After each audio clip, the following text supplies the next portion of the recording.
வணக்கம் தேடர்களே, சென்னையில இப்படி ஒரு கோயிலா அப்படின்னு சொல்லிட்டு ஆச்சரியப்படுற அளவுக்கு நம்மளோட எருமவெட்டிப்பாளையம்ல பார்த்தா 2000 வருஷத்துக்கு முன்னாடி பழமையான ஸ்ரீ வரமுக்தீஸ்வரர் சன்னதிக்கு தான் வந்திருக்கோம். அப்படியே கொஞ்சம் பாருங்க. பல்லவர் காலத்துல கட்டப்பட்ட இந்த கோவில் கிட்டத்தட்ட 2000 ஆண்டுகள் பழமையானது. 63 நாயன்மார்களோட நினைவா இந்த கோவில் சுற்றுப்புறத்துல 63 நந்தி சிலைகள் இருக்கு. இங்க இருக்கக்கூடிய சிவபெருமான் மக்களுக்கு வரத்தையும் கொடுக்கிறாரு, முக்தியும் கொடுக்கிறாரு. அதனால வரமுக்தீஸ்வரர் அப்படின்ற காரண பெயர் இருக்கு. குறிப்பா இங்க இருக்கக்கூடிய சிலைகள்லாம் பாக்குறப்ப அவ்வளவு நேர்த்தியாவும் ரொம்ப அருமையாவும் இருக்கு. ஒவ்வொரு தமிழ் புத்தாண்டு அன்னைக்கும் காலையில சூரிய கதிர்கள் நேரடியா சிவலிங்கத்தின் மீது விழுவது இந்த கோவிலோட சிறப்பானது. நல்ல தரிசனம் கிடைச்சிருச்சு. திருநாளுடைய சிவனை போற்றி. வரமுக்தீஸ்வரர் சன்னதி பார்த்தா ரொம்ப சக்தி வாய்ந்த கோவில் அப்படின்னு சொல்றாங்க.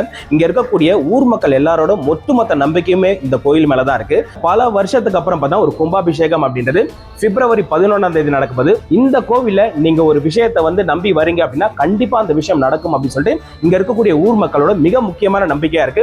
சோ இந்த கோயிலை மறக்காம நம்மளோட மக்களுக்கு தெரியப்படுத்துங்க. இந்த வீடியோ எல்லாருக்குமே ஷேர் பண்ணுங்க.